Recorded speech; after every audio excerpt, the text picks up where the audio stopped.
तो दोस्तों कैसे हो आप लोग? उम्मीद करता हूँ कि आप लोग ठीक होंगे और इस वीडियो में बस हम यही बात करने वाले हैं कि देखिए भोजपुरी इंडस्ट्री में बहुत से गाने आ रहे हैं लेकिन खेसारी भैया का एक गाना और आ रहा है और उस गाने के एल्बम का नाम है उमरिया के फरक। तो भाई तो उनके बता दी कि गाना कैसन बा कैसन ना बा ना तो इ गाना बता दी पोस्टर खाली आइल जल्दिए बगन इ गाना आए में तनी कुछ दिन लगी लेकिन ओकर खातिर तो वेट करे के पड़ी लेकिन खेसारी भैया के इ गाना बहुते मजेदार होखे वाला।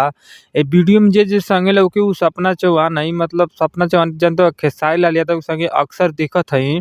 त इ वीडियो में खेसारी भैया के संगे उनकर फिट देले हई मतलब उनके संगे काम करत हई ये वीडियो में। मतलब पोस्टर में तो उहे दिखावल जात बा ना तो उनके बता दें कि गाना के लिखले है के ना लिखले है।